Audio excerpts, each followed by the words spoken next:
بسم اللہ الرحمن الرحیم۔ ایک سوال یہ ہے کہ ایک صاحب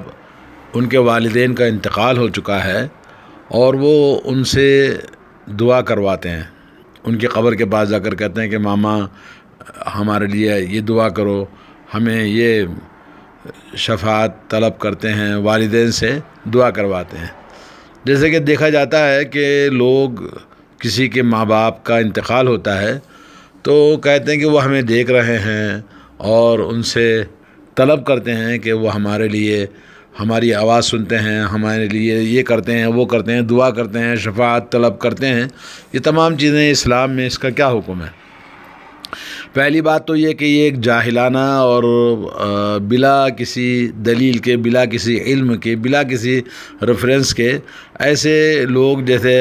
غیر مسلموں کا یہ عمل ہے، غیر مسلم اس طرح سے کرتے ہیں، ان کے پاس کوئی عقیدہ نہیں ہے، کوئی ایمان نہیں ہے، کوئی ان کے پاس کوئی قانون نہیں ہے اسلام کا، کوئی شریعت ان کے پاس نہیں ہے، تو اس لیے جو دل میں آیا، جو من میں آیا وہ کرتے ہیں۔ اور جیسا کہ وہ دکھایا جاتا ہے، بھئی فلموں میں دکھایا جاتا ہے کہ وہ آسمان کی طرف کہتے ہیں بھئی یہ اسٹار کو دیکھ کے کہتے ہیں یہ ماما دیکھ رہی ہے، بابا دیکھ رہا ہے، تو اس طرح کی حرکتیں یہ سب غیر مسلموں کے اور ملحدانہ عقیدے ہیں۔ جی آئیے کچھ علمی بات ہم کرتے ہیں اس سلسلے میں کہ مرے ہوئے انسانوں سے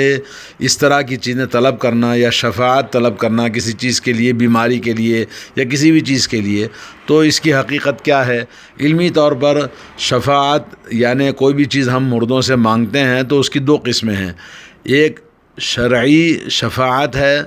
اور ایک بدعتی اور شرکیہ شفاعت ہے۔ اور مردوں سے شفاعت طلب کرنا یہ شرکیہ بدعت ہے اور یہ شفاعت جائز نہیں، حرام ہے، اور اس کے کئی طریقے سے آپ اس کو سمجھ سکتے ہیں۔ اس کا حکم مختلف نظریے سے ہم اگر مطالعہ کریں گے اسلام کا تو تین قسموں میں آپ اس کو تقسیم کر سکتے ہیں۔ پہلی قسم یہ ہے کہ شرکیہ شفاعت جو انسان کو دین سے خارج کر دیتی ہے اور اسلام سے وہ خارج ہو جاتا ہے، وہ یہ ہے کہ وہ شفاعت طلب کرنا مردوں سے، یہ عبادتوں میں سے ایک عبادت ہے کہ جس طرح سے انسان یہ کہے کہ اے فلان ہماری مدد کیجئے، یا کہنا بھئی ماں باپ جو مر گئے ہیں تو ان سے کہنا بھئی آپ ہماری مدد کیجئے، ہمارے اوپر رحم کیجئے، یا اس طرح کی بات کہنا، یہ تمام چیزیں شرکیہ ہیں اور انسان یہ کہنے سے اسلام سے خارج ہو جاتا ہے۔ یا اسی طرح سے کسی مرے ہوئے انسان کے لیے، چاہے وہ والدین ہوں، چاہے وہ کوئی ولی کے نام سے، کسی درگاہ کے نام سے، ان کے لیے کوئی جانور ذبح کرنا کہ وہ دیکھ رہے ہیں، وہ خوش ہوتے ہیں، یا ان کے لیے سجدہ کرنا، ان کی قبر کے پاس جا کے دعا کرنا ہاتھ اٹھا کے اور ان سے طلب کرنا، یہ تمام چیزیں اسلام میں حرام ہیں، کیونکہ اللہ رب العالمین کا فرمان ہے وَاعْبُدُوا اللَّهَ وَلَا تُشْرِكُوا بِهِ شَيْئًا، اللہ عز و جل کی عبادت کرو، اس کے ساتھ کسی بھی قسم کا شرک نہ کرو، سورہ نساء آیت نمبر 36۔ اور اللہ تعالیٰ کا فرمان ہے فَصَلِّ لِرَبِّكَ وَانْحَرْ، اپنے رب کے لیے نماز پڑھو اور قربانی اللہ کے لیے کرو، تو یہ اگر کسی مرے ہوئے انسان کے لیے کرتے ہیں تو حرام ہے۔ اور اسی طرح اللہ نے فرمایا قُلْ إِنَّ صَلَاتِي وَنُسُكِي وَمَحْيَايَ وَمَمَاتِي لِلَّهِ رَبِّ الْعَالَمِينَ لَا شَرِيكَ لَهُ وَبِذَلِكَ أُمِرْتُ وَأَنَا أَوَّلُ الْمُسْلِمِينَ، سورہ انعام آیت نمبر 162 163۔ آپ کہہ دیجئے نبی علیہ الصلوۃ والسلام، میری نماز، میری قربانی، میری زندگی اور میری موت صرف اللہ رب العالمین کے لیے ہے، جو اس کا کوئی شریک نہیں ہے، اور اسی کا مجھے حکم دیا گیا ہے، اور میں سب سے پہلے مسلمان ہونے والا یعنی اللہ کی بارگاہ میں اپنے آپ کو سرنڈر کرنے والا ہوں۔ اور یہ تمام جو لوگ کہتے ہیں کہ اللہ کے علاوہ بھی فلاں مدد کرنے والے ہیں، فلاں پیر صاحب ہیں، فلاں مرشد ہیں، فلاں خواجہ ہیں، فلاں جی، یا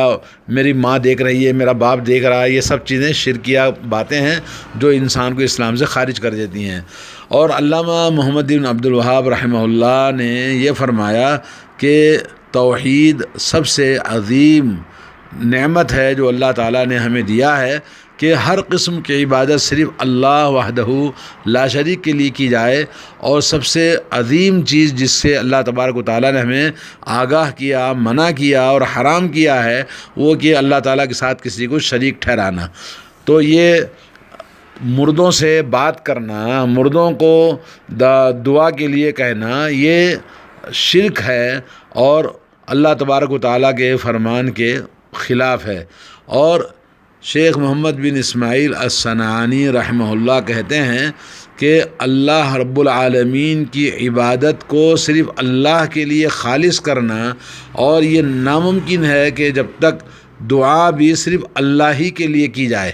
اللہ ہی کو پکارا جائے اپنی تکلیفوں میں، مصیبتوں میں، خوشیوں میں، صرف اللہ تعالیٰ کو ہمیں یاد کرنا ہے، اور یہ اللہ وحدہ لا شریک کے علاوہ کسی اور کو کوئی یاد کرتا ہے تو یہ شرک ہے، اور شرک انسان کو ہمیشہ کا جہنمی بنا دیتا ہے اور اسلام سے خارج کر دیتا ہے۔ اور شیخ سلیمان العلوان حفظہ اللہ کہتے ہیں کہ مردوں سے حاجت طلب کرنا، چاہے وہ انبیاء ہو، صالحین ہو، یا کوئی بھی ہو، ماں باپ ہو، کوئی بھی ہو، ان سے سوال کرنا یا ان سے کوئی بھی چیز طلب کرنا مدد کے لیے، استعانت کے لیے، اور ان کے اپنی ضرورتوں کے لیے آ کے وہ آپ کی حفاظت کریں، یا کوئی بھی اس طرح کا سوال اگر کرتے ہیں تو یہ بہت بڑا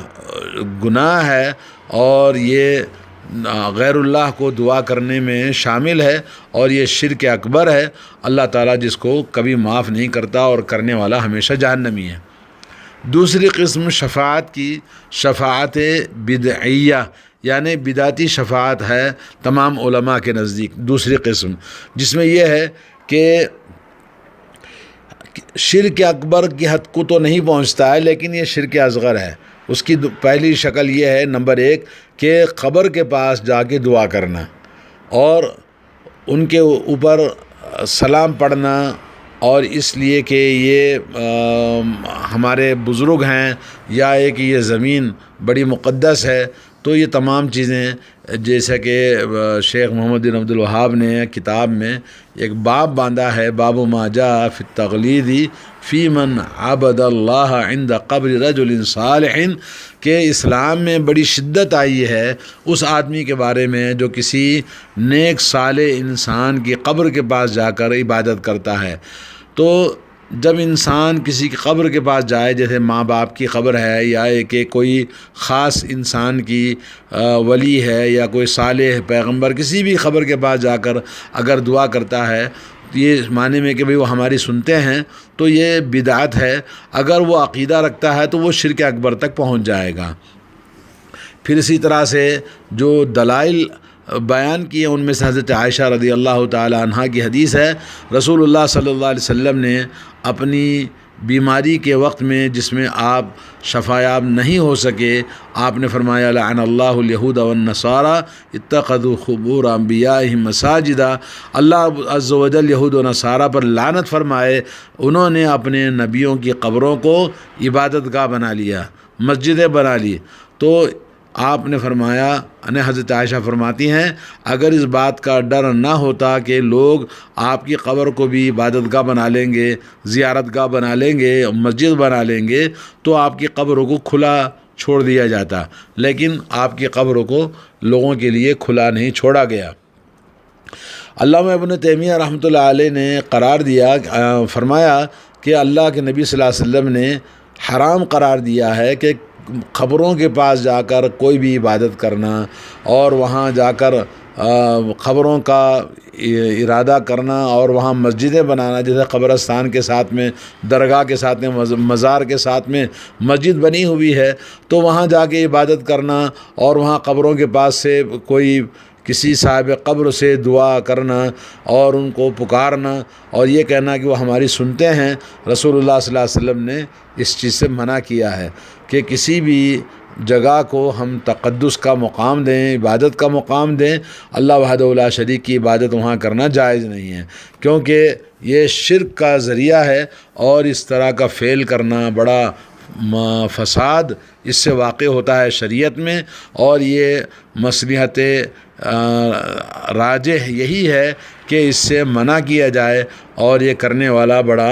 گنہگار ہے، ممکن ہے شرک اصغر سے شرک اکبر میں پہنچ جائے۔ اور حضرت عبدالرحمن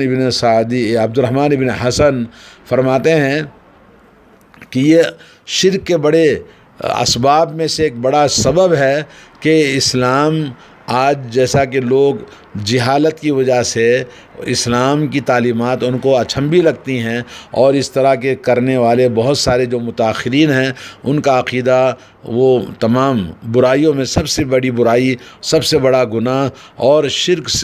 کے اصغر جو ہے یہ قتل، زنا، بدکاری، ہر طرح کی گناہوں سے سب سے بڑا کبیرہ گناہ ہے۔ جی، کسی بھی صاحب قبر سے سوال کرنا کہ آپ ہمارے لیے یہ کیجئے، یا آپ کے پاس میں درخواست لے کے آیا ہوں، یہ بہت بڑا دین کے اندر بدعت ہے، اور صحابہ کرام نے اس کو نبی علیہ الصلوۃ والسلام کی زندگی میں بھی ایسا کبھی نہیں کیا، اور نہ آپ کی وفات کے بعد میں اس طرح سے، نہ آپ کی قبر کے پاس نہ کسی نے اس طرح سے مانگا ہے۔ امام ابو حنیفہ رحمۃ اللہ علیہ اور ان کے اصحاب بھی انہوں نے یہ بات کہی ہے کہ یہ جائز نہیں ہے کسی کی قبر کے پاس جا کر طلب کرنا، کوئی بھی دعا کرنا، اور یہ کہا کہ لا یسأل بمخلوق، کسی مخلوق سے مرنے کے بعد میں پوچھا نہیں جائے گا، مانگا نہیں جائے گا۔ کرام نے یہ کہا کہ جب ہم جنازے کی نماز پڑھتے ہیں تو جنازے کے لیے استغفار کی دعا کرتے ہیں، اور جنازے کے لیے، مرنے والے کے لیے شفاعت اللہ کے پاس سے دعا کرتے ہیں، اور اس کے جنازے پہ کھڑے ہو کر ہم اس کے لیے دعا کرتے ہیں، نہ کہ جنازے سے ہم کوئی چیز طلب نہیں کرتے۔ تو آدمی دفن کرنے کے بعد میں کیسے وہ اس قابل ہو جاتا ہے کہ آپ کے لیے وہ نفع بخش کام کرے؟ تو یہ بالکل ناسمجھی اور کم عقلی کی بات ہے کہ جب دفن کرنے کے بعد میں کوئی آدمی یہ خبر کے پاس جا کر بولے کہ ماما، بابا، یا کہ اے فلاں ولی، فلاں نیک آدمی کا نام لے کر کہے کہ بھئی آپ ہماری مدد کریں، جبکہ رسول اللہ صلی اللہ علیہ وسلم نے کیا فرمایا؟ استغفروا لأخیکم فإنہ الآن یسأل، مرے ہوئے انسان کو دفن کرنے کے بعد فرمایا اپنے بھائی کے لیے مغفرت کی دعا کرو، کیونکہ وہ قبر میں پوچھا جانے والا ہے۔ تو یہ سنت رسول اللہ صلی اللہ علیہ وسلم ہے کہ قبر والوں کے لیے ہم دعا کریں۔ اس سلسلے میں تقریباً 20 سے زیادہ احادیث آئی ہیں قبر والوں کے بارے میں، اور خلفائے راشدین کا بھی یہی طریقہ کار ہے، اور تمام صحابہ کرام وہ مردوں کے لیے مغفرت کی دعا کرتے ہیں، ان کی شفاعت کی دعا کرتے ہیں، ان کے گناہوں خطاؤں کی بخشش کی دعا کرتے ہیں، نہ کہ ان سے کوئی چیز طلب کی جاتی ہے، جبکہ یہ چیز حرام اور گمراہی اور شرک تک لے جانے والی ہے۔ کچھ لوگ کہتے ہیں جی ہم ان سے مانگتے نہیں ہیں، بلکہ ہم ان کے پاس اس لیے جاتے ہیں کہ وہ اللہ کے نیک بندے ہیں، ہمارے وہ باتیں اللہ تک پہنچا دیتے ہیں، قریب کرتے ہیں۔ تو اس سلسلے میں علماء کرام کی رائے یہ ہے کہ یہ بھی جائز نہیں ہے، اگرچہ وہ شرک اکبر نہ ہو کہ بلکہ بہت بڑی گمراہی ہے، اس سے آدمی کو بچنا چاہیے۔ اور کچھ لوگوں نے کہا کہ یہ شرک اکبر میں سے ہے، کیونکہ آدمی کے درمیان اور مردے کے درمیان کوئی تعلقات نہیں ہے کہ اس سے بات کی جائے، اس سے مانگا جائے۔ اور قرآن کریم میں اللہ نے فرمایا ان تدعوہم لا يسمعوا دعاءکم، اگر تم ان کو پکارو گے تو تمہاری پکاروں کو وہ سنتے نہیں ہیں۔ ولو سمعوا ما استجابوا لکم، اور تم ان کو پکارتے ہو اگر وہ سنتے بھی ہیں تو تمہاری پکار کا جواب وہ قیامت تک نہیں دیں گے۔ وہ یوم القیامت یکفر بشرککم، اور روز قیامت تمہارے پکار کا، تمہارے جو کچھ تم نے شرک کیا ہے اس کا وہ انکار کریں گے۔ سورہ فاطر آیت نمبر 14۔ اور اللہ نے فرمایا ولا تدع من دون اللہ ما لا ينفعک ولا یضرک، جو چیز اللہ کے علاوہ نہ تمہیں نفع پہنچا سکتی ہے نہ نقصان پہنچا سکتی ہے، ایسی چیز کو کبھی نہ پکارو۔ سورہ یونس آیت نمبر 106۔ فَإِن فَعَلْتَ فَإِنَّكَ إِذًا مِّنَ الظَّالِمِينَ، اگر ایسا کرو گے تو تم ظالموں میں سے ہو جاؤ گے، یعنی وہ نہ نفع پہنچا سکتے ہیں اور نہ کوئی نقصان پہنچا سکتے ہیں۔ تو ان کے لیے اگر کوئی خبر کے پاس جا کر بولے کہ بھئی میری مدد کرو، یا اپنے والدین سے ہو یا کسی نیک ولی انسان سے، تو وہ سب کا سب شرک ہے، گناہ ہے عظیم، اور بہت گمراہی کی بات ہے کہ اس طرح سے کوئی آدمی کہے۔ تو بہرحال یہ تمام جو آج ہم دیکھتے ہیں جہالت کی وجہ سے لوگ، کوئی قبرستان کے پاس جاتا ہے، کوئی اپنے عزیز کی قبر کے پاس جاتا ہے، کوئی مزاروں اور درگاہوں کے پاس جاتا ہے، کوئی اپنی جگہ بیٹھے ہوئے ان لوگوں سے مدد مانگتا ہے جو مر چکے ہیں۔ یہ تمام کا تمام بدعات اور شرکیات اور عظیم گناہوں میں سے، کبیرہ گناہوں میں سے ہے۔ اللہ تعالی ہم سب کو ہدایت دے، اللہ تعالی سب کو توفیق عطا فرمائے۔